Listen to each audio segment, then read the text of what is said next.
YouTube আসার পরে এতই ভুল পাচ্ছে রে ভাই, বক্তাকে ওয়াজ করা খুবই কঠিন। সামান্য এদিক সেদিক হলি ওরে বাবা। বিরুদ্ধে মানুষ না, যে কোনো ওয়াজ, যে কোনো বক্তা তার ভুল হতেই পারে, তার ভুল হতেই পারে। আমরা তো ভুল দিয়েও জান্নাত নেব,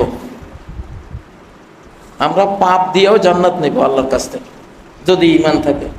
যদি ঈমান থাকে পাপ দিয়েও জান্নাত নেব। আমরা থেকে 24 ঘন্টা আমরা ইসলামী গবেষণা পরিষদ ওই বক্তাকে টেলিফোন করছে, খাদেম ধরে। খাদেমকে বোঝানো হলো যে সে বক্তব্যটা প্রত্যাহার করে ক্ষমা চাক।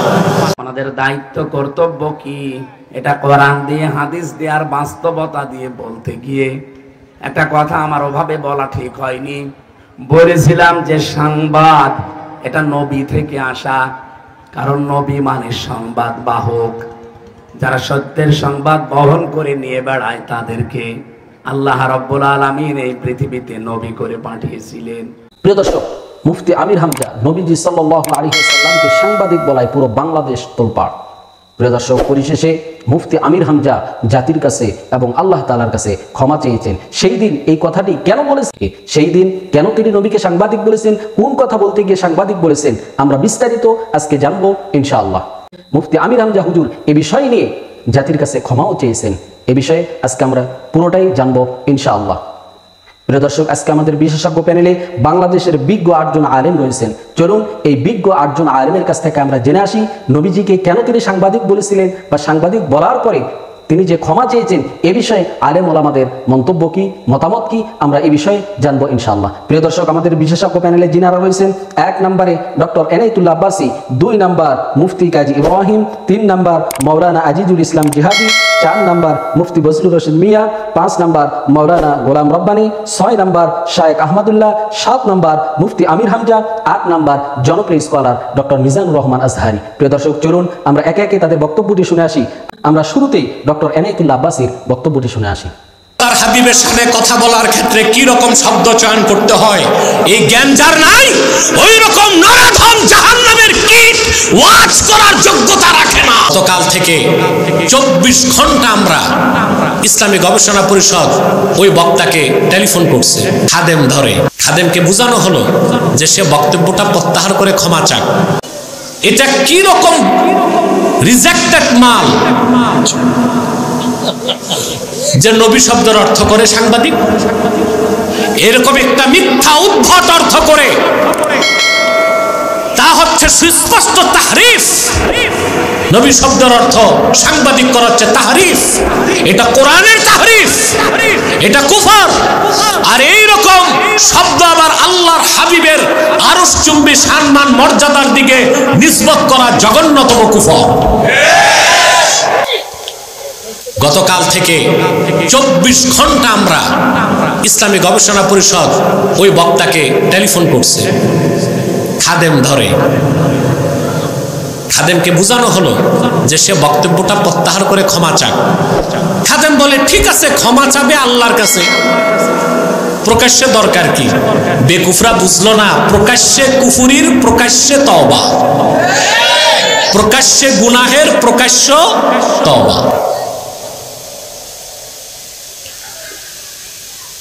ক্ষমা, আল্লাহর কাছে ক্ষমা চাইতে লজ্জা পায়।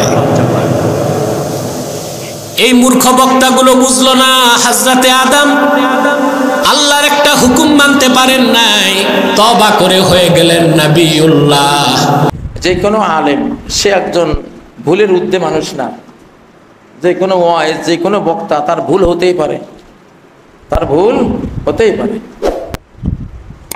আমরা তো ভুল দিয়েও জান্নাত নেব, আমরা পাপ দিয়েও জান্নাত নেব আল্লাহর কাছ থেকে, যদি ঈমান থাকে। যদি ঈমান থাকে পাপ দিয়েও জান্নাত নেব। আমরা পাপ দিয়েও সওয়াব নেব, পাপ দিয়েও জান্নাতের নিয়ামত নেব। সূরা আল ফুরকানের একবারে শেষ 2 পৃষ্ঠা পড়েন, সেখানে কতগুলি কথা আল্লাহ বলেছেন। একটা কথা হলো ইল্লা মান তাবা ওয়া আমানা, যে তওবা করবে, ও আমানা ঈমান আনবে, ও আমিলা আমালান সালিহা, এবং সৎ কাজ করবে। অতীত জীবনে সে অনেক কিছু খারাপ করেছে, হয়তো 70 বছর সে মূর্তি পূজাই করেছে, হয়তো ডাকাতি করেছে, খুন খারাপি করেছে, অনেক কিছু করেছে, হেন গুনাহ না যেটা করে নাই করেছে, কিন্তু পরে সে ফিরে এসেছে, সে ঈমান এনেছে, এখন সে সৎ হয়েছে। আল্লাহ বলেন ফাউলাইকা, এরা কেমন? ইউবাদদিলুল্লাহু সাইয়্যাতিহিম হাসানাত, এদের সমস্ত পাপকে আল্লাহ পুণ্যে রূপান্তরিত করবেন, এদের সমস্ত পাপকে পুণ্যে রূপান্তরিত করবেন। আল্লাহু আকবার। আল্লাহ কেমন দয়ালু, কেমন রহমতওয়ালা তিনি। তাহলে ভুল তো হতে পারে। मौकूफ जुर्म ही पर करम का ज़हूर था, बंदे अगर कसूर न करते कसूर था। মানুষ যদি গুনাহ না করতো এটাও বড় গুনাহ হইতো। মানুষ গুনাহ করার ক্ষমতা না রাখলে মানুষ জাতিটারে আল্লাহ ভ্যানিশ করে দিতেন এবং অন্য জাতি বানাইতেন যারা গুনাহ করতো। ফায়াজনেবুন ফায়াস্তাগফিরুন, আল্লাহ আল্লাহর কাছে ক্ষমা চাইতো, ফায়াগফিরুল্লাহু লাহুম, আল্লাহ ক্ষমা করতেন। আল্লাহ তো এমন। তা আলেম ভুল করতে পারে কি পারে না? আদম আলাইহিস সালাম আমাদের সবার বাবা, ভুল করেছেন কি করেন নাই? ভুল হয়েছে না? ও আসা আদম রব্বাহু, আদম তার রবের নাফরমানি করে বসেছিল, পাগাওয়া গুমরা হয়ে গিয়েছিল। সুম্মা তাবা আলাইহি, পরে আবার আল্লাহ তার তওবা কবুল করেছেন, ও হাদা, তারে হেদায়েত করেছেন। ঠিক না? শয়তান ভুল করে বলেছে আনা খায়রুম মিনহু, আমি উত্তম। আমার ইগো, তুমি আমার ইগো স্বীকার না করলে তো আমি তার সেজদা করতে পারি না। আর আদম ভুল করে বলেন রব্বানা যালামনা আনফুসানা ওয়া ইল্লাম তাগফির লানা। এটাই তো মানুষ। এখন নবীর অনুবাদ করতে গিয়া যা বলা হয়েছে, সাংবাদিক, কেউ সংবাদ বাহক, আসলে এগুলি সাধারণ আলোচনায় করে ফেলে। তবে এই যুগে এইটাও আর না করা উচিত। এই যুগটা বড় সেন্সিটিভ। আসলে নবুয়ত মানে হলো সুমহান সংবাদ, আর নবুয়া সুমহান সংবাদ। কয়েকটা জিনিস, চারটা জিনিস যেখানে থাকবে। নবী যেই সংবাদ বহন করেন সেটা অত্যন্ত উচ্চাঙ্গীন সংবাদ, মহাজাগতিক কোনো ইনফরমেশন। যেই না প্রাপ্তি হয়েছে সেই খণ্ডনকৃত কথাগুলো সামনে এনে এনে তাদেরকে ছোট করা হচ্ছে। এখন আমাদের শব্দগুলো, আমাদের কথাগুলো এইভাবে প্রচার করা হচ্ছে। ইদানিং একটা প্রচার হচ্ছে, আমির হামজা বলেছে জামাত ইসলামী যারা করবে, আমি শুনিনি, তবে এটা একটা প্রচার হচ্ছে যে জামাত ইসলাম যারা করবে বা জামাতে যারা ভোট দেবে তারা জান্নাতে যাবে। এরকম একটা প্রচার করে ওই বক্তাটারে, তরুণ বক্তাটারে ছোট করার জন্য, খাটো করার জন্য একদল মাল কাঁচা বেরিয়ে লেগেছে। এমনি দেখেন ফেসবুকে যখন একটা আলোচনা করতেছি, ওরে ভাই রে, আমার একবার শেষ করে ফেলতে ওরা, এই এ হুজুর রাজাকার, এ হুজুর এই সেই দালাল, এ তা বলিয়ে সর্বনাশ করেছে। যারা আওয়ামী লীগের সময় আমার প্রশংসা করতো তারাই আমাকে আমার বলে দালাল। আমি চিন্তা করি আল্লাহ, সত্য কথা তখন বলতাম, তখন একদল লোক বলছে এ হলো বাঘের বাচ্চা, আর এখন ওরাই আবার বলে এ হইলো দালাল, এ হইলো মুখির দালাল, তুমুখির দালাল। কনে যাবো রে ভাই? বলুক। আল্লাহ রসুলকে বলিনি? এই কথা বলেন, আল্লাহ রসুলকে বলিনি? আল্লাহ রসুল সত্য কথা বলেছিল, তাই বলে আল্লাহ রসুলকে তারা দালাল বা মিথ্যাবাদী, জাদুকর এরা বলিনি? এরা সত্য কথা। আমি যে হকের প্রতি আছে, আমি যে একবার সব ঠিক তা না, কিন্তু হকের পক্ষে থাকলে সত্য কথা বললে একদল মানুষ এরকম বলবে, আর এইরকম গালিগালাজ শুনতে হবে। আর আমি মনে করি আল্লাহ যত গালাগালি দেয় জাতি আমার দেখ, কিন্তু আমি যেন তোমার লাইনই থাকতে পারি। অনেকে বলবে হুজুর নবী নেতা বানাচ্ছে, নবী নাই। হায় হায়, মানুষ এই ইউটিউব আসার পরে এতই ভুল পাচ্ছে রে ভাই, বক্তাকে ওয়াজ করা খুবই কঠিন। সামান্য এদিক সেদিক হলি ওরে বাবা। আল্লাহ তাআলার পক্ষ থেকে যে মেসেজ এসেছে, বিশ্ব নবী এবং পৃথিবীর সকল নবীরা সেই বার্তা উম্মতের কাছে পৌঁছে দিয়েছেন। কথা বলেন ঠিক কিনা? তো এই কথা বলতে গিয়ে উনি এক পর্যায়ে বলেই ফেলেছেন সাংবাদিক ছিল, এই কথাটা উনি বলেই ফেলেছেন আলোচনা বুঝাইতে গিয়ে, বলতে গিয়ে। কিন্তু এমন একটি কথা বলেছেন যেটা রসুলের শানে যায় না। কথা কি বুঝতে পেরেছেন? নবী ছিলেন সংবাদবাহক, সেই অর্থে তিনি একজন সাংবাদিকও ছিলেন। তো এটা নিয়ে সারা দেশে এমন আলোচনা সমালোচনার ঝড় হয়েছে। আমরা বলতে চাই যে রসুলের শানে এমন শব্দ চয়ন করা থেকে আমাদের সতর্ক থাকা উচিত। কথা বলে ঠিক কিনা? কারণ রাহমাতুল লিল আলামিন, তিনি পৃথিবীর শ্রেষ্ঠ মহামানব। আমরা বলতে চাই তিনি একজন মানুষ, তার ভুল হতে পারে, সংশোধনের উদ্দেশ্যে তাকে বলতে পারেন। উনি জেলখানায় ছিলেন 3 বছর, উনি বারবার বলেছেন আমাকে কি খাওয়াইছে আমি জানি না। উনি মানসিকভাবে অসুস্থ, মানে জেলখানা থেকে বের হয়ে জনগণ এমন ভাবে চাপ দিয়েছে, প্রত্যেকদিন 4-5টা করে প্রোগ্রাম করতে করতে আসলেই তিনি অসুস্থ। এজন্য মাঝে মাঝেই তিনি ভুলভাল বক্তব্য দিচ্ছেন, এটাকে কেন্দ্র করে সমালোচনার জন্ম হচ্ছে।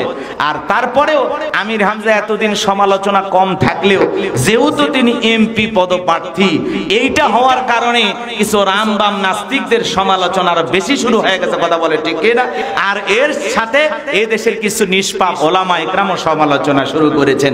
আমরা বলতে চাই, যেহেতু ঢালাও ভাবে আমরা যদি বলি এই যে কাদা ছোড়াছড়ি করি, এতে আমাদের নিজেদেরই সম্মান নষ্ট হবে, কথা বলে ঠিক কিনা? আর আমির হামজা ভাই যদি কোনো ভুল করে আমরা তার কাছে যাব, তাকে সংশোধন করার চেষ্টা করব, সবাই মিলে তাকে ধরবো, ধরে বলবো ভাই এই শব্দ চয়ন আপনি কেন করেছেন, এটা তো রসুলের শানে যায় না, আপনি না বললেও পারতেন, কথা বলেন ঠিক কিনা?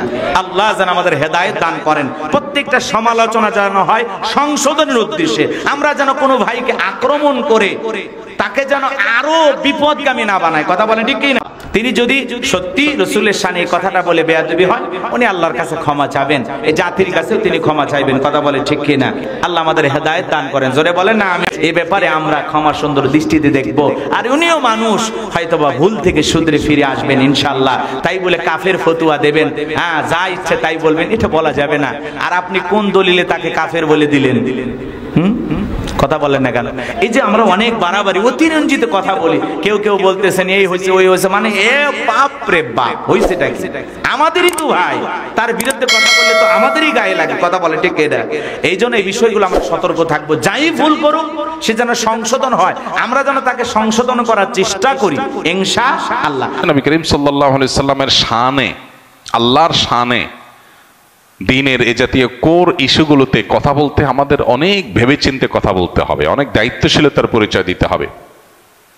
আমি যদি মনে হয় যে অতিরিক্ত কথা বলার কারণে, অতিরিক্ত চাপ নেওয়ার কারণে আমার দ্বারায় ভুল হওয়ার সম্ভাবনা অনেক বেশি, তাহলে সেই চাপ কমাতে হবে, কারণ বিষয়টা অনেক স্পর্শকাতর। নবী করিম সাল্লাল্লাহু আলাইহি সাল্লামকে সাংবাদিক এটা কোনোভাবে বলা যায় না। তিনি সংবাদ ওহির বাহক ছিলেন, ওহির বার্তা পৌঁছে দিয়েছেন আমাদের কাছে।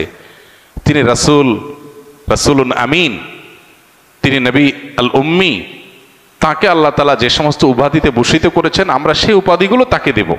এর বাইরে আমরা নিজেরা কোনো উপাধি যদি দেই যে উপাধিটা তার শানকে ছোট করে, তাহলে সেটা তার শানের খেলাফ, তার শানের সাথে যায় না। মানুষ হিসাবে এরকম স্লিপ অফ টাং বা মানুষ হিসাবে এরকম বলার ভুল যদি আমাদের হয়, সাথে সাথে আমাদের সেটা স্বীকার করে ইস্তিগফার করা দরকার। আমাদের কেউই আমরা ভুলের ঊর্ধ্বে না, আমাদের সবারই কম বেশি ভুল হয়। ভুল হলে সেটা কারেকশন করা উচিত, এবং ভুলের রেশিও কমিয়ে আনার জন্য আমাদের খুবই দায়িত্বশীলতা এবং খুবই সচেতনতার সাথে দাওয়া পেশ করা উচিত। আল্লাহ আমাদেরকে তৌফিক দান করুন। ইতিমধ্যে সেই ব্যক্তি তার ভুল তিনি স্বীকার করেছেন, এবং সেই সাথে তিনি যে পরিপূর্ণভাবে স্বাভাবিক নন, নানা কারণে তিনি মানসিকভাবে পর্যুদস্ত, সে কারণে এটা এ ধরনের বিষয় তার মুখ থেকে চলে এসেছে, সেটি তিনি উল্লেখ করেছেন বা ইঙ্গিত দিয়েছেন। অতএব এটা নিয়ে আমরা মনে হয় আলোচনা না করলেও চলে, বা এটাকে আমরা ক্ষান্ত দিতে পারি। সেই সাথে তিনি সহ অন্যান্য বক্তা ভাইয়েরা, ওলামা ইকরাম যারা আছেন, তাদেরকে আমরা বলতে চাই যে এত বেশি প্রোগ্রাম আমাদের করা উচিত নয়। যে প্রোগ্রামগুলো আসলে আমাদের অনেক বেশি প্রস্তুতি নিয়ে যথেষ্ট শারীরিক এবং মানসিক রিফ্রেশমেন্ট এর সাথে করার সুযোগ হয় না, সে ধরনের প্রোগ্রামগুলো আমাদের যথাসম্ভব কমে দেওয়া উচিত। অর্থাৎ প্রোগ্রামের পরিমাণ বাড়ালাম কিন্তু মান কমে গেল, আমরা ভাবার সুযোগ পেলাম না, পড়ালেখা করার সুযোগ পেলাম না, মানসিকভাবে প্রেশার থেকে একের পর এক প্রোগ্রাম করলাম, এটা করা উচিত নয়। তাহলে এরকম ভুলভাল কথা বের হবে, যার মাধ্যমে উম্মাত বিভ্রান্ত হতে পারে। মত বিনিময় অনুষ্ঠান ছিল সাংবাদিকদের স্মরণে, ওনাদের সম্মানার্থে। ওনাদের দায়িত্ব কর্তব্য কি, এটা কোরআন দিয়ে হাদিস দিয়ে আর বাস্তবতা দিয়ে বলতে গিয়ে একটা কথা আমার ওভাবে বলা ঠিক হয়নি। বলেছিলাম যে সংবাদ এটা নবী থেকে আসা, কারণ নবী মানে সংবাদ বাহক, যারা সত্যের সংবাদ বহন করে নিয়ে বেড়ায় তাদেরকে আল্লাহ রাব্বুল আলামিন এই পৃথিবীতে নবী করে পাঠিয়েছিলেন। কি আমি দলিল দিয়েছিলাম সূরা কলমের 4 নম্বর আয়াত দিয়ে, ওয়া ইন্না লাকা লাআজরান গায়রা মামনুন। আপনি শব্দের দিকে খেয়াল করেন, ওয়া ইন্না লাকা লাআজরান, অবশ্যই আপনার জন্য, অবশ্যই আবার লাগিয়েছেন ওয়া ইন্না লাকা লাজরান, অবশ্যই আপনার জন্য হে নবী। আবার বলছেন অবশ্যই লাজরান, পুরস্কার আমি আল্লাহ রেডি করে রেখেছি। গয়র মামনুন, শেষ হয়ে যাবে না পুরস্কার, নিরবিচ্ছিন্ন চলতে থাকবে। কেন এই পুরস্কার দিলাম জানেন? কারণ আপনি এই যে সংবাদ আমি যেটা আপনাকে দেই, এই সত্য সংবাদগুলো আমার বান্দা বান্দীদের কাছে পৌঁছাতে গেলে যে কষ্ট পান, সত্য কথা তুলে ধরতে গেলে যে কষ্ট আসে, আঘাত আসে, যে জুলুম নির্যাতনের স্টিম রোলার আপনার দিকে আসতে থাকে, এগুলো মোকাবেলা করেও আপনি যে সত্য সংবাদ পৌঁছিয়ে দেন, এই কারণে আপনাকে আমি নিরবিচ্ছিন্ন পুরস্কার দেব। সুবহানাল্লাহ বলতে পারেন না? নবী যদি সত্যের কথাগুলো সঠিকভাবে তুলে ধরতে পারে, এই পৃথিবীতে যারা সাংবাদিক তাদেরও উচিত, যারা এই দেশে নেতৃত্ব দেয় তারা যদি আদর্শ হিসাবে নেতা গ্রহণ করতে হলে মুহাম্মদ রাসূলুল্লাহকে গ্রহণ করবে না? বলেন না কেন? কেউ যদি স্বামী হতে চায়, আদর্শ স্বামী, সে মুহাম্মদ রাসূলুল্লাহর মতো হবে। কথা বলা লাগবে। কেউ যদি নানা হতে চায়, তাহলে আদর্শ নানা হতে হলে মুহাম্মদ রাসূলুল্লাহকে ফলো করা লাগবে। কথা বলেন। কেউ যদি রাষ্ট্রনায়ক হতে চায়, তাহলে আদর্শ রাষ্ট্রনায়ক হতে হলে তাকে মুহাম্মদ রাসূলুল্লাহকে ফলো করা লাগবে। এইটা বলতে বলতে আমার মাত্র 6 মিনিট সময় ছিল, পুরাটা গোছাতে পারি নাই। আমি একবারেই বলেছিলাম, যারা সাংবাদিক, সংবাদ বাহক, আপনাদেরও আদর্শ যেন হয় মুহাম্মদুর রাসূলুল্লাহ। আপনারা সাংবাদিকতা করেন, এটা কিন্তু মহান পেশা বলে আমরা ধরি অনেকে, যে মহান পেশায় আছে। আপনারা মহান পেশায় তখন থাকবেন যখন সত্যকে সত্য বলে তুলে ধরবেন আর মিথ্যাকে মিথ্যা বলে জানিয়ে দেবেন, তখন ওই পেশাটা মহান হবে। কিন্তু সাংবাদিকরা হয়তো অনেকে এখন ওই পথে নেই, তারা সত্য মিথ্যাকে মিশ্রণ করে একটা সংবাদ ছড়িয়ে দেয়, আর এটা সব চাইতে বেশি হয় বাংলাদেশে। কি কথা বলে না কেন? আমি কয়েকটা সাংবাদিক সংবাদপত্রের রিপোর্ট অনুযায়ী 3 বছর জেলে ছিলাম, বিশেষ করে যুগান্তর। টেলিভিশনের ভেতরে ডিবিসি, সময় টিভি, আর টিভি, এরা এমন এমন ভাবে কালার করার জন্য নিউজ বানায়। হ্যাঁ, আমি কথা বলেছি ঠিক, কিন্তু কথাগুলোরা আগের কথা পরের কথা কেটে মাঝখানটা দিয়ে দেয়। এমন ভাবে হেডলাইন বানায় যে দোষ আমারই মনে হয়, অথচ পুরা 1.5 ঘন্টা 2 ঘন্টা বক্তব্য শোনে না, মাত্র 1.5 মিনিট 2 মিনিট শোনে। আমি সাংবাদিকদের সম্মানার্থে যে কথাগুলো বলেছিলাম, ওখানে প্রায় 6 মিনিট, সেখানে মাত্র 25 সেকেন্ড দিয়েছে, আর 5 মিনিট 35 সেকেন্ড কেটে দিয়েছে। তো মানুষ তো এমনি ভুল বসবে। আর এটা শোনার পরে আগা নেই মাথা নেই, এই যে কিছু পীর নামে কলঙ্ক, এগুলো আমি কলঙ্কই বলি। কারণ যাদের পেট পূজা, ধান্দাবাজি ছাড়া দুনিয়ায় কিছু নেই, খালি গলাবাজি ধান্দাবাজি করে চলছে, মানুষকে ধোকা দিয়ে বোকা বানিয়ে এরা ফতোয়া দেওয়া আরম্ভ করে দিল, হামজা কাফের। আপনি জানেন, কেউ যদি কাফের না হয়, ওইটা কিন্তু ঘুরে যে বলবে তার দিকে যায়। কথা বলেন না কেন? আমার মনের অবস্থা তো আপনি জানেন না, আমি কোন নিয়তে বলেছিলাম, কোন সিচুয়েশনে বলেছিলাম, কোন অবস্থায় বলেছি, ওটা আমি জানি আর আমার আল্লাহ জানে। কারণ আমলের ফলাফল নিয়তের উপরে নির্ভরশীল। ইন্নামাল আমালু বিন্নিয়াত, এই কথা বলছেন। আমার আকীদার বিষয়, তার প্রকাশ করার বিষয় না, এটা তো মনের বিষয়। আমি রাসূলুল্লাহকে খাটো করার জন্য ওনাকে এই সংবাদ সম্মেলনে সাংবাদিকদের এই মত বিনিময় সভায় আমি ওনাকে সাংবাদিক বলে ডাক দিয়েছি না, আমি বলেছি রাসূল সংবাদ পৌঁছিয়েছেন, আপনারা যদি সংবাদ রাসূলের মতো পৌঁছান, আপনাদেরকেও আল্লাহ পুরস্কার দেবে। এই কথাটা ভুল কিসের? আপনি কাটছাট করে শুনলে তো ভুল মনে হবে। এটা নিয়ে সারা দেশে কিছু মানুষ যারা কুয়ার ব্যাং, 4 দেওয়ালের মাঝে যাদের অবস্থান, এরা ফতোয়াবাজি আরম্ভ করে দিল। তাহলে কেন নবীকে সাংবাদিক বলল? অথচ নবী শব্দের শাব্দিক অর্থ হচ্ছে সংবাদ বাহক। যারা সংবাদগুলো বহন করে নিয়ে বেড়ায় তাদেরকে বাংলায় সাংবাদিকই বলে। উনি আমারে বলছে আমি সাংবাদিক নবীকে বলি না, বলি মেসেঞ্জার। মেসেঞ্জার মানে কি? মেসেঞ্জার তো আরো খারাপ শব্দ।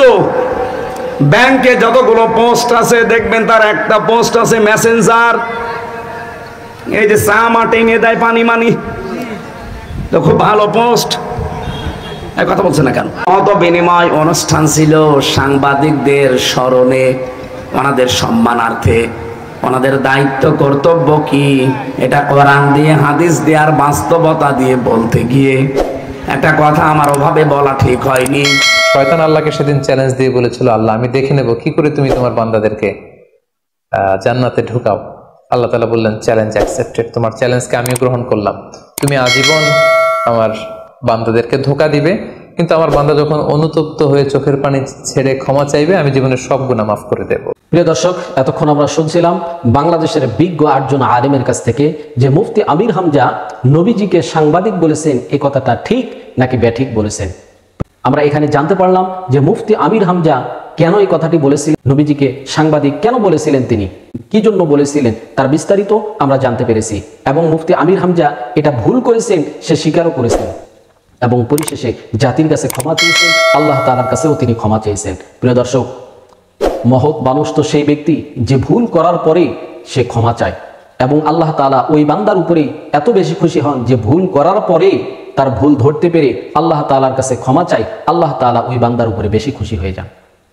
কোন আলেমের যদি ভুল হয়ে থাকে, ভুল করে থাকে, তাহলে আপনারা কৌশলগতভাবে তার কাছে যে ফোনে যেভাবে হোক এটা মিট করার চেষ্টা করবেন। সাধারণ মানুষ যদি জানতে পারে, সাধারণ মানুষ যদি এই বিষয়গুলি নিয়ে জানে, তাহলে সাধারণ মানুষ আলেম ওলামাদেরকে ভালো চোখে মনে হয় না দেখবে।